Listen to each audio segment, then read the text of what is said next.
So good morning, everyone. And we're so glad to see you here today. If you are willing, feel free to share who you are and where you're from in the chat. And I somehow managed, oh, there we go. Sorry, I lost the slides for a second. um, so if want to forward to the next slide, Katerina, we're going to all introduce ourselves this morning, and I can go first. My name is Liz Novosel, and I am a librarian at CU Boulder. And we all wanted to share a little bit about why we wanted to present today. And we'll tell you a little bit more about our group and all of that throughout the presentation. But I am really interested in this presentation and doing this work because my oldest child, who just turned 15, is transgender. And I have learned so much, and I'm still learning, and I will probably always be learning about these issues. And I've been very concerned about some of the directions we're going in this country concerning freedom and rights to make choices for our kids and all of that stuff. So that's me. And I'm going to let my co-presenters introduce themselves. I can go next. Yeah, my name is Katerina Allmendinger. I use she, her pronouns. Part of the reason I'm here today, other than being part of this great group with Liz and Adi, which we'll talk about more later, is in my role as liaison librarian to our Women and Gender Studies department, as well as our LGBTQ plus studies program, which are both fantastic programs here at CU Boulder. And I feel really passionately about, serving in those programs, and they have such a holistic, picture of students and them being whole humans. And really supporting folks, many of those students being queer, being trans themselves. And I just feel very much that I need to support those students, as well as, students that are not necessarily in my liaison areas, and then also my colleagues across CU, to think about how we're supporting each other on campus. So I just feel very passionately about this work and making sure that trans folks are really, represented, and that they have a safe and inclusive place on campus in our libraries. Hello, my name is Aditya Ranfanath. I use he, his pronouns. I'm a data librarian at the university libraries here at CU Boulder. And I'm a part of this group mainly because I think this is one of the defining civil rights issues of our time. And I have been very disturbed by a lot of the things happening nationally in terms of attacks, legislatively, judicially, against trans people. And I wanted to contribute to an effort that would try and, like Katerina said, create a safe and inclusive space for trans people on the campus that I work in, and contribute in some small way to counteracting a lot of those really disturbing and distressing things that are happening nationwide. So that's a little bit about where I'm coming from. All right. So with those introductions, just a few more details. We kind of talked about this earlier, but we just did want to share that since we want to have a really open discussion, we're going to save time at the end to be able to have a discussion after the recording has been turned off, so that people, if they want to, can come on camera, can come off mute, even participate in the chat, just feel more comfortable and open. I think this was mentioned earlier, of course, but just asking that everyone assume best intentions in this space, right? We're all learning and trying, but hopefully we can be respectful. And then we also want to mention that we are not experts. I think that will become really clear in our presentation, that we're really learning by doing this work. And we are aspiring to be allies through our actions every day, but we might get things wrong sometimes. So we welcome feedback from people. And so please do let us know during this presentation if you have noticed those things. And as part of that, we commit to being open, hearing feedback, and doing better. Also, in a moment here, I'm going to share a link to a Padlet that is one way we would like to have participation during this recorded portion of the presentation, just so folks can have that kind of participation that's a bit more anonymized, if you wish. And then last thing, we're going to have more reflective time later, but if you need to take a break, please do that to take care of your own mental and emotional well-being. This can be a heavy topic. All right, and I mentioned this Padlet. I'm actually going to try and share the link in the chat here.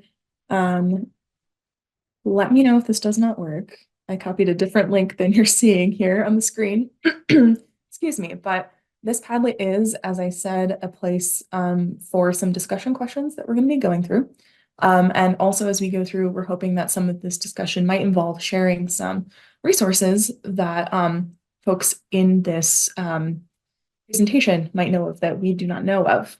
So this again, a Padlet, if you have not used, I think probably most library instruction folks are very familiar with Padlet, but certainly not everyone. So it's just a way to have kind of a discussion right over basically this web page. And I have some instructions here in the slide, but basically there is a plus sign at the top of each of these sections if you want to make your own new post.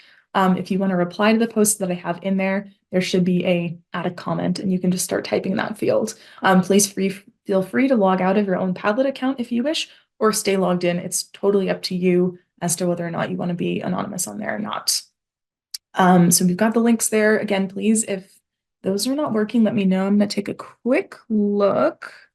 Okay, yeah, and thank you. I see a comment saying someone works in a public library and is not familiar with Padlet. That is also my sign to remember that not everyone is familiar with Padlet. So yeah, okay. It sounds like it's working, so I'm going to move on to the next slide and just talk very briefly. And this is very much us just trying to like cover our bases. I think everyone here is very respectful and very aware about this kind of stuff, but we did want to just have a bit of a moment to make sure that we talk a little bit about language, because we're going to use a lot of these terms here, and we want to make sure that we're kind of sharing our understanding with everyone. So to just go over a few terms that are going to be very relevant to our conversation, we're going to talk about gender identity. So that being an individual's internal knowledge of their gender, which may be different than the gender that they were assigned at birth. And then transgender, obviously, this is a presentation about supporting transgender folks. So transgender, meaning people whose gender identity is different from the gender they were assigned at birth. And we'll use trans and transgender interchangeably here. You'll see that note. And then cisgender, meaning people whose gender identity matches the gender or sex they were assigned at birth. And again, cisgender, cis being used interchangeably for us.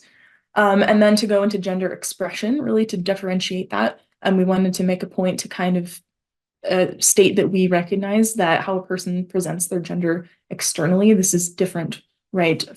It can kind of be distinct from gender identity. It's about expression. So that may include things like someone's chosen name, their clothing, hairstyle, etc. And then again, a last note that I think librarians, we are a very respectful bunch, but just to make a note of like, right, we all have personal pronouns that we use, and to be respectful of people's pronouns.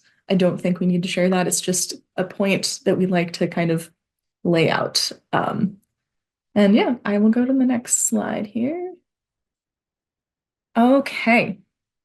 And so for my last little slide that I'm talking about here, I just wanted to open up the discussion. So we've talked a little bit about why the three of us are here today. And so we were curious if anyone who is interested in speaking a little bit in the Padlet or in the Zoom chat, if you could just say a little bit about what brings you to this presentation today.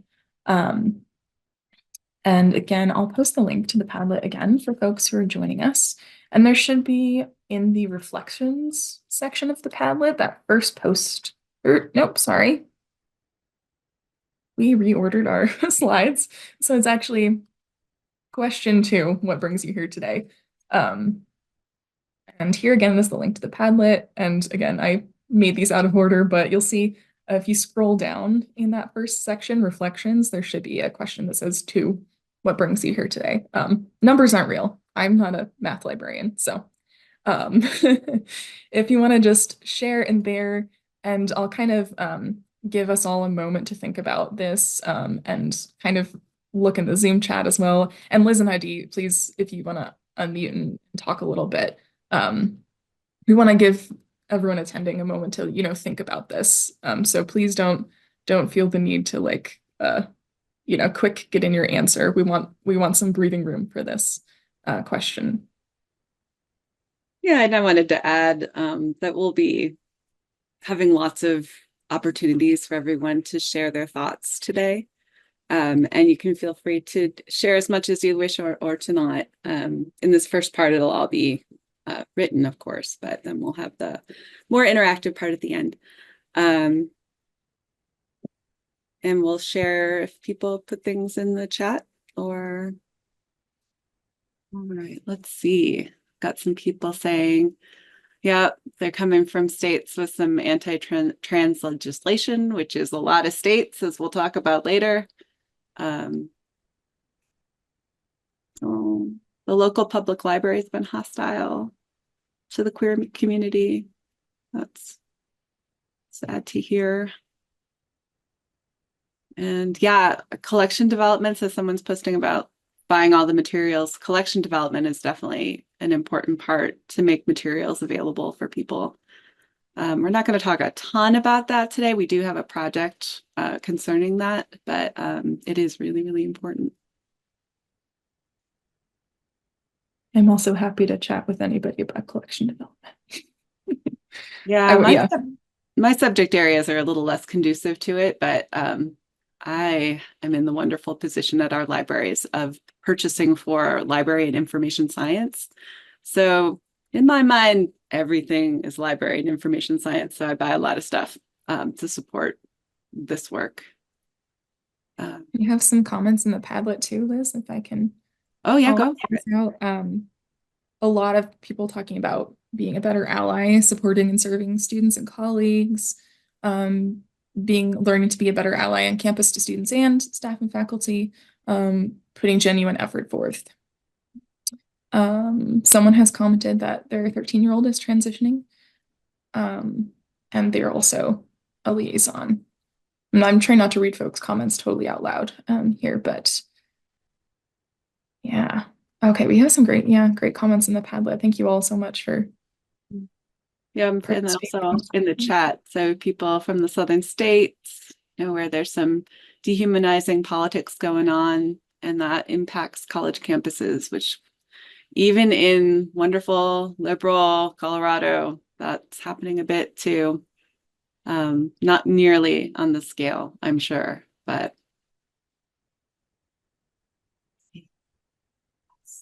yeah. And just to state it here, we're always going to try to see everything in like the best possible light and like see good intent when people attend sessions like this. So we all make mistakes. We will all three probably make mistakes. With my 15-year-old, for the last 3 years, I have been through the fire with making mistakes. So it just takes practice and awareness. And it's part of what, all this is about, and doing presentations and talking about it. Oh my goodness, lots of great stuff. I also wanted to say, if I'm not looking to the camera because I'm looking at my laptop, which is my Zoom control, so I'm not looking at everyone. Yeah, well. Okay, I think the comments have slowed down a little bit. Please, if you have more thoughts to add, please feel free to do so. We can always come back to those at the end, but I will get us on to the next slide here. Thank you all for sharing some of those observations and reflections. I want to pick up from that by talking a little bit about why this work is so important to us, and why we're dedicating time to this project. I think the first reason that comes to mind is that this is very personal to us, in that transgender people are in the ranks of our fellow library colleagues and the patrons that we serve. And so creating a positive, safe, and welcoming environment for the people that we work with and for is a way of expressing care and respect for the people that are close to us. especially as they deal with all kinds of legislative and judicial actions that threaten their safety and their dignity. I think another reason is that we believe that as a matter of principle, libraries need to be inclusive places, and that all people must feel a sense of belonging within library spaces. Even though libraries often adopt the rhetoric of inclusivity, they often come up short when it comes to trans issues, especially. And sometimes even they even kind of use the language of neutrality to justify their lack of active support for transgender workers and patrons. And so this work is a way of pushing libraries and the library that we work in to act in ways that are consistent with their stated goals of diversity, equity, and inclusion, and do a better job of serving as allies to trans people. And I think that's especially important in a higher education context, since trans youth have a high risk of suicide due to harassment and various exclusionary practices that are prevalent in our society. And I think for us, it's especially important as residents of Colorado, because we are a sanctuary state with a large trans population. Um, could you go to the next slide, please? I think given the theme of this conference, we think it's worth highlighting that advocacy on behalf of trans people within libraries is inherently a collaborative project, and that no one can do this work alone. There's just too much work involved for one person to take on. And working together also allows us to extend our reach beyond our home and the libraries to the broader campus and the community beyond.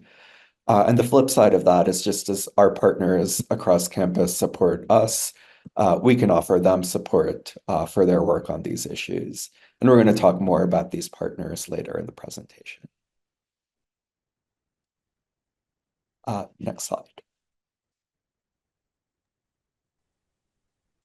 So we wanted just to invite everyone to take a little time and reflect for a minute about how you're feeling about all of these issues that we're just touching on right now. And honestly, throughout this whole presentation, we're going to try to talk about a lot of the issues and kind of give an overview of things, but we can only just touch on it really here in these spaces. But it brings up for a lot of us some pretty strong emotions, personal situations, and we wanted to give everyone a moment to take a breath, find a quiet space. We'll just take a minute. Feel free to share thoughts or concerns on the Padlet or in the chat. But we just thought we'd give everyone like a minute to just take some breaths. And that's also probably important for those who have joined us who are in a part of the trans community. It's heavy, hard times. So just going to be quiet for a minute here. Okay.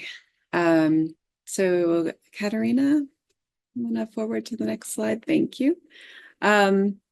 So the three of us are part of a group, and we have so much to talk about that we kind of jump around throughout the presentation. But we've encountered some barriers to doing this work in our library to bring up issues about transgender equity. And it's worth saying that these barriers, some of the things that like our superiors have pointed out or have limited or are nervous about are reflections of things like our political landscape, as we've already kind of hinted at throughout people in the chat and on the Padlet. There is a pretty significant anti-trans mood going through some of our media outlets and such. So the political landscape is pretty fraught. And it feels, to me at least, like a lot of politicians are using trans issues and demonizing trans folks to further their political agendas based on fear and misunderstanding and misinformation. But it's also real in that there's a lot of legislative efforts right now that I'm going to talk about in a second, to limit trans rights and to control trans lives in our country. On the cultural landscape side of things, so the political and the cultural overlay and interact with each other, right? And culturally, we're seeing that misinformation and that legislative political side limiting education, limiting understanding, closing off those communication channels. So there's a great deal of prejudice and negative stereotypes and inaccurate portrayals or extreme examples. And then if you look at movies, social media, the news especially, right? All the time, there's lots of negative cultural messaging going on. And those things both combine to impact our institutions, as many of you have reported being from southern states or states of which many of our states are in this situation where the legislature is considering political measures and laws to impact trans lives and our children's lives in schools, and public spaces, healthcare. All of that impacts how we have to deal with these issues at our institutions and at an institutional level, because it plays a role. We found in our institution, our administrators have concerns. They're worried about doing things that would be misconstrued or seen as political, and that could be difficult for them. So it all layers and makes it complicated. So really what I think that means is that everything gets slowed down, has to be explained. There's a lot of education going on, and it takes time. I think all of these things contribute to what Adi was saying about libraries saying that we're very inclusive, but then we might avoid some of our institutions anyways. Some probably don't, some more than others, but like avoiding these issues, right? There's plenty of DEI work that we can do that has nothing to do with transgender issues, especially because that's so in the media, in the culture, in our political landscape right now. So this can really lead to a lot of, like, for us anyway, we've seen like burnout and frustration trying to deal with these issues. And it's also worth saying that, as we all are probably aware, very aware, that academia and academic libraries are typically very white, cisgender, and heterosexual spaces, right?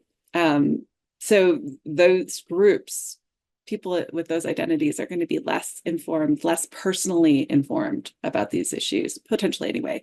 Some of us, because I fit that description, I like to be very transparent about my positionality. My child has opened my eyes to so many things, and I thought I knew some stuff before, but I've learned that I don't know very much. So we're continuing our education. But some of that avoidance is trying to avoid any sort of retribution, doxing, opposition, like looking bad, news articles or reports about the institution, etc. But I want to echo what Adi was saying earlier, that there's just so much at stake, and marginalized groups belong in libraries, belong in our society. And I feel like it's our work to help produce the most supportive environment we can. Okay, so let's go to the next slide, because I think it would be really nice to talk a little bit about the barriers that anyone here, if you're willing to share with us, either that you've encountered in trying to do some of this work, like bringing awareness or building collections, doing any sort of events. If you've experienced barriers and are willing to share, that would be wonderful, either in the Padlet or on the chat. And if you haven't done any of this work yet, what are some barriers that you've encountered, either personally or institutionally, that have kept you from starting this work? And these barriers are real. I want to emphasize that it's not, if you haven't been doing anything along the lines of supporting transgender folks in your library, there is no shame in that. There are real barriers and there are real consequences at times. And it's a matter of figuring out what we can do to change attitudes and open minds over time. And to support those minds that are already open and the people who are living those lives. Let's see if anybody has wanted to contribute any thoughts on that. We'll definitely talk more about the barriers that we have encountered, because we have encountered some. So let's see.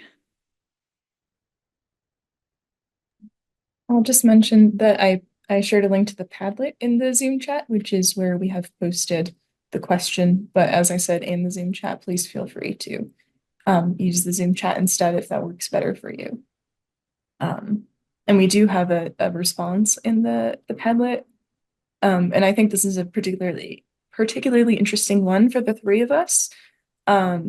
Because the first person who's responded here is in a state considered safer for trans folks than many others. And much of their campus purports to be inclusive and tries to be.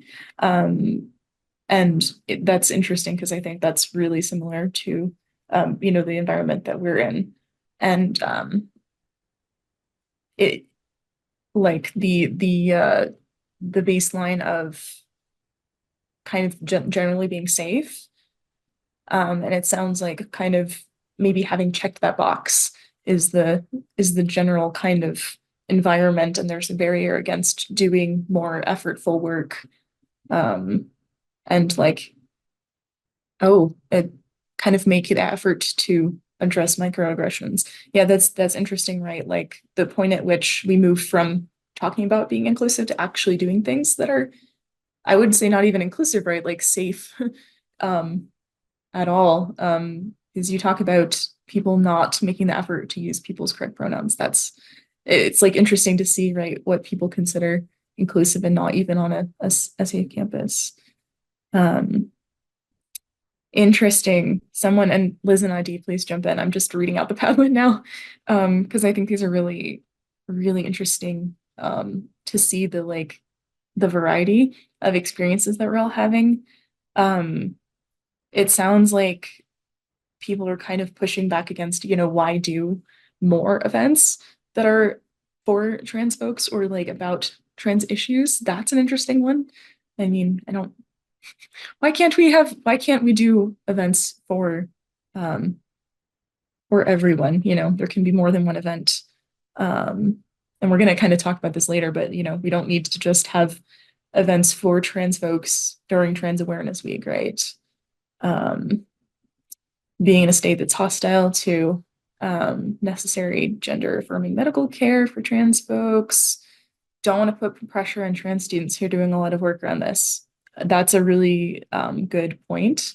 And I think that's something that we think about a lot, right?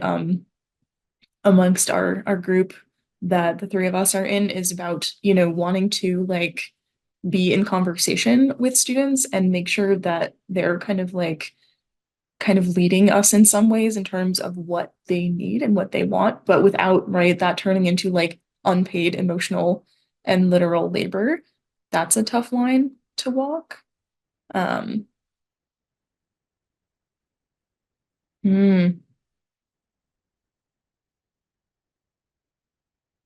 Hmm.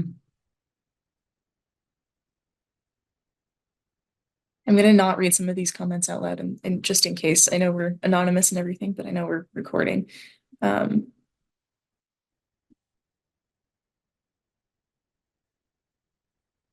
Mixed messaging from campus and admin.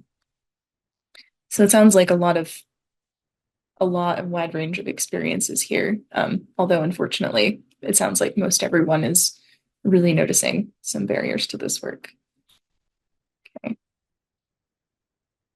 Do we want to take another minute for discussion here, or do you want to head to the next slide, Liz? I think that we could move on. bathrooms thing, we don't talk a lot about that today, but it is an ongoing issue. I just saw that on the Padlet. It's like, it can be a really frustrating thing. I say as a mom of a trans child. Okay. Sorry, I kind of get all my things messed up. So yeah, I wanted to talk just a little bit more about things I've already touched on here. Right. I'm going to talk about the national context. So there's so much to say. Mess myself up here. Sorry, everyone. About this, but I don't think I can go a day without opening my news app on my phone and seeing something about culture wars or legislation against trans folks being, brought to some legislature at some state. That the culture war issue has been a very interesting one to me, because I feel like it's been created by our media. Like I already was saying, like the misinformation and the choice to focus on specific things. That it really is portrayed as a us versus them. And some of that misinformation is very alarming, describing trans people as, rumors and, having bad intent, trying to harm others and having some sort of agenda. It's really upsetting and disturbing, and unfortunately seems to reach a lot of people. And that does lead to the legislative stuff. So in 2024, you may have seen there are a number of trackers, so legislation trackers. The next slide will see an image from one of them. But there have been over 550 anti-trans bills that have been active in the courts, or not the courts, the legislatures this year, which is pretty alarming. And then there are a lot of court cases that have been ongoing. I'm not going to try to report on them because when I was looking at it, there were so many about so many different things, but it seems like the court cases generally follow the pattern of a state will make something illegal that takes away rights from trans folks, and then trans organizations have to, ACLU, et cetera, or supporting those groups have to fight for their rights to be able to do various things like use bathrooms that are congruent with their gender identity. Yeah, and the Supreme Court keeps getting nudged to try to weigh in.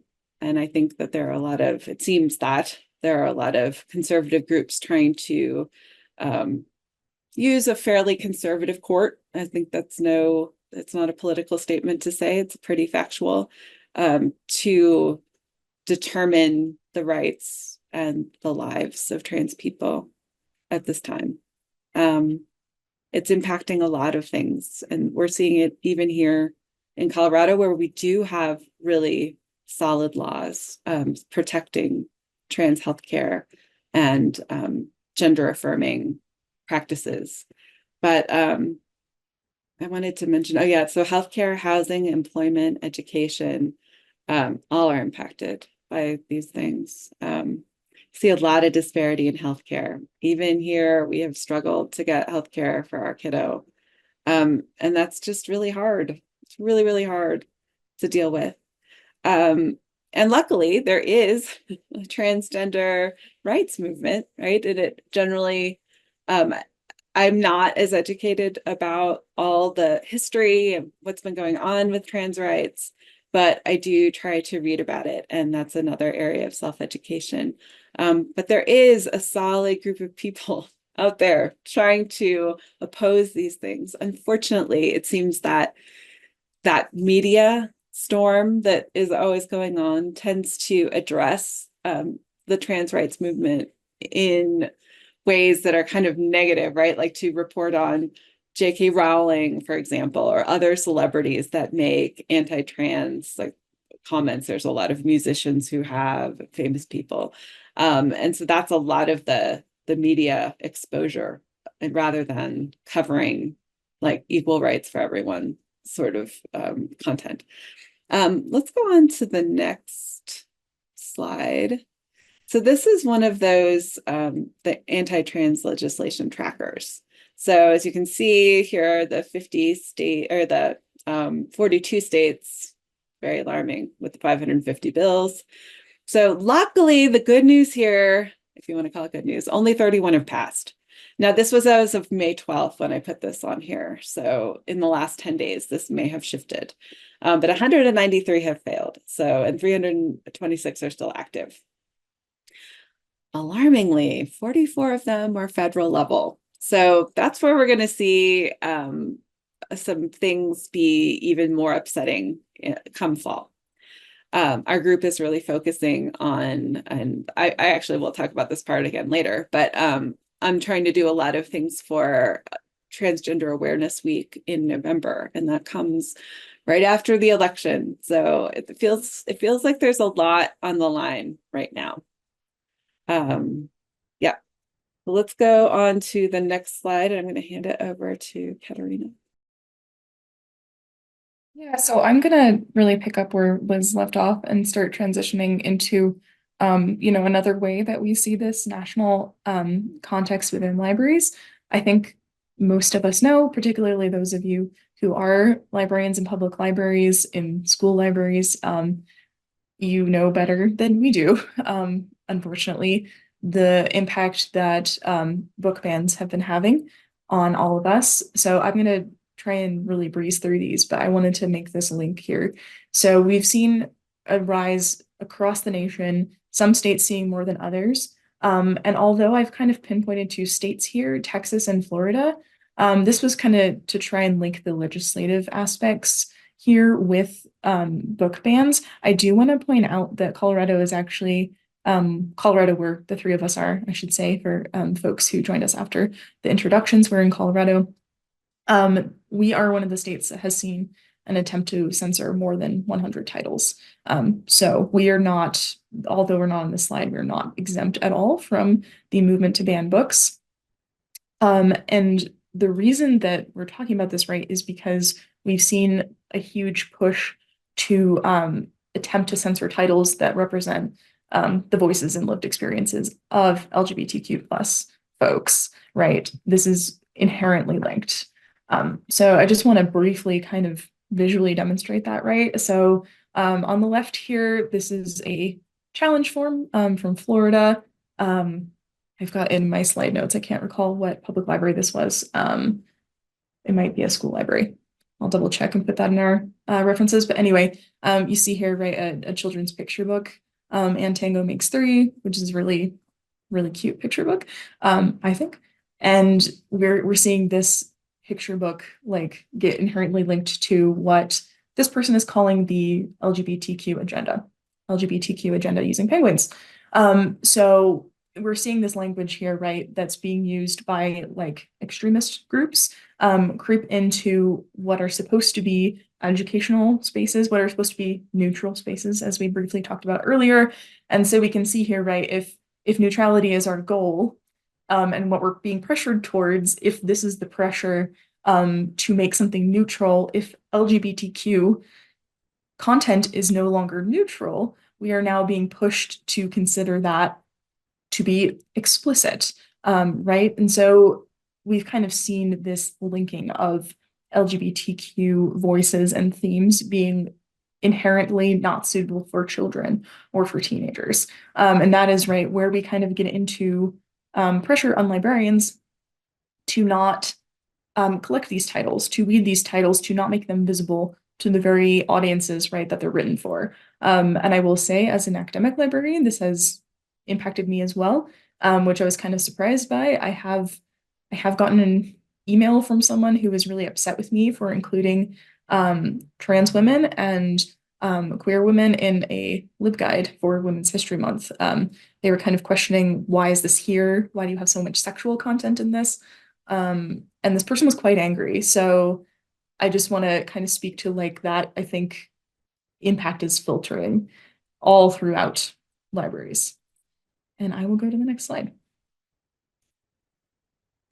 Oh, here I've just got a quote here that kind of speaks to, right? Even the American Library Association we all recognize that there's this link between these challenges on books to like even the extent of having an LGBTQ character constitutes challenging the book and wanting to remove it.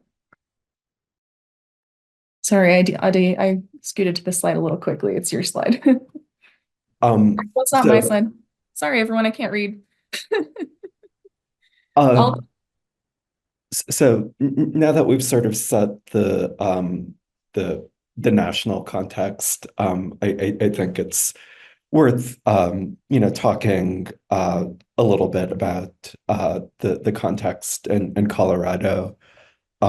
We are a purple state, though I think trending blue lately, and in kind of within the national landscape, I think it is more trans friendly than a lot of other states. It's a sanctuary state. But lately, like Liz mentioned earlier, there have been, some movements in an anti-trans direction, legislatively and judicially, and so we're kind of working within that context. Next slide. Institutionally, or moving more towards the local level, I want to talk more about our campus's institutional context so that we can kind of situate our work within its more local environment. I think some points worth mentioning here that we're a large R1 institution and Colorado's flagship public university. It's still a predominantly white institution, but it also strives to be LGBTQIA friendly on the institutional level, which is reflected, for example, in its 5-star rating on the Campus Pride Index. And that institutional commitment to LGBTQIA inclusiveness is also reflected in the fact that there are a lot of different campus units and employees dedicated to fostering a safe and inclusive environment for this community. For example, there's the Center for Inclusion and Social Change, the Pride Office, and the Senior Vice Chancellor for DEI, among others. And some of those campus employees and units have become important partners of our group. And we'll talk about that a little bit more in a little bit. Next slide. So now that we've laid out kind of the national, state level, and local context, we want to shift to talking more about our group in particular. So the Supporting Trans Folx group within our library is a part of the Dean's Committee on Diversity, Equity, and Inclusion, which goes by the acronym DECIDE. I think it's worth noting that even though the group is formally a part of DECIDE and many of its members are also DECIDE members, we also have some group members who are not part of DECIDE. The group is entirely voluntary, and those of us that participate in the group contribute our time and effort out of our own interest and commitment to transgender equality and inclusiveness. And one of the things that I really like about the group is that it has a very broad cross-section of library employees across different job categories and classifications. So our group initially formed with the goal of learning together by reading, discussing, and doing. And from the start, we've been really intentional about trying to do that in a collaborative way by reaching out to other campus partners and thinking about how our work fits in with theirs. Next slide, please. I think our group's goals are fairly broad and wide-ranging and have also kind of evolved over time. So our main goal when we started was to learn more about issues faced by the transgender community across multiple geographic scales, from our campus to Colorado to the country as a whole. But I think we quickly realized that the best way to learn was by actually kind of getting our hands dirty and doing things, even if on a small scale, and experimenting with programs and initiatives to make our own libraries a more inclusive and welcoming place for the transgender community. So that's involved things like trainings and events, which have been developed in collaboration with campus partners, and the LGBTQIA community on campus. And the goal of these programs is ultimately not just to create a culture of acceptance and inclusiveness for the trans community, but to also support trans joy. As Liz and Katerina mentioned, this can be kind of a heavy topic. And those of us that are involved in it, I think it's sometimes easy to get demoralized. And so we've had this conscious goal of doing things that cultivate trans joy, and to talk more about that, and to talk more about some of the programming that we're working on. I'm going to turn it over to Liz. So I'm noticing that we've used a lot of our time, so I'm going to try to be a little bit brief so we can have a little conversation at the end. But as Adi was saying, a lot of our work has been really focused on learning. One of our newer things is this idea of to support trans joy and to see positives, where a lot of times there's just reporting on the negatives. So feel free to contribute. We have a lot on the Padlet about trans joy, but could you forward the next slide, please? I did want to mention just a few things that trans joy is actually something, if you're not aware of it, and is kind of a movement of resistance. There are a lot of trans folks out there who are really focusing on the beauty and positive experiences they've had as trans folks, and I think there's a lot to be learned from that. And we as a group are trying to explore that further. But it's easy for us all to get stuck in like a deficit perspective of like, oh, all of these challenges to being transgender in society, in our institutions, in politics, and all of that is true. But the trans joy movement is just a beautiful, another way to approach resistance to that. So we want to support, as we have on the slide here, the visibility and the creative expression and the success of our gender nonconforming students, and also to faculty and staff, because there are many folks that we work with who also identify that way.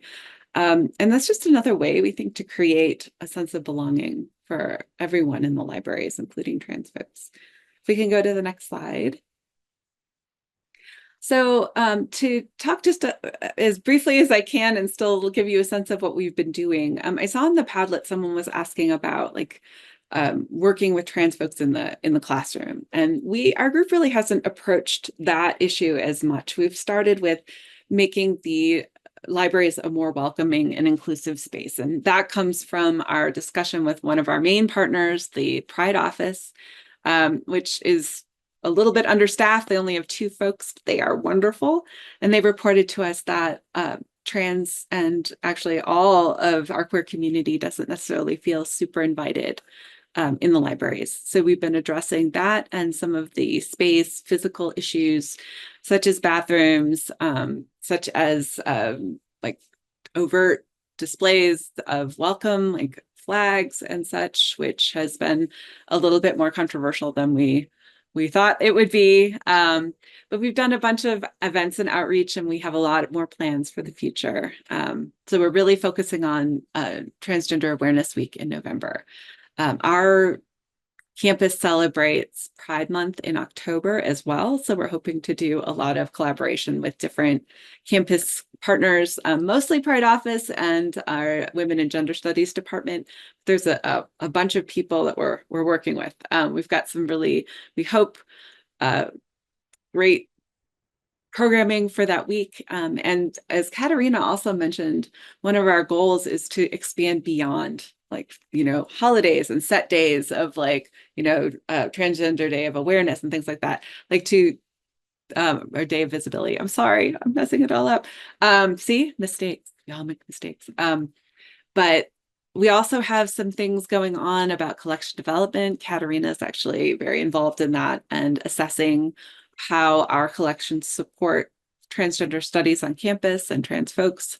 We have relatedly a graphic novels project that wants to focus on LGBTQIA plus issues first as we're developing our graphic novels collection. Our physical spaces could use a lot of work, and we're hoping to get more input from the queer community to see what we can do beyond flags, because I think we have done it. Our administration was just concerned that we'd be making political statements, so there was some resistance to putting flags up. But there are some other things that have happened on campus that have made them nervous. But it takes a lot of work to do this, this sort of advocacy of explaining, educating people, hearing their concerns, and trying to work with them. So, and public services. So that is another concern of ours, is how can we provide the most positive experience for trans folks when they come in the library? How can we minimize issues with names and pronouns and have people aware, like our people, aware of how to handle those situations, and to be very fluid with it and make it comfortable, and how to apologize and that sort of thing. So there's a lot of work to be done yet on that.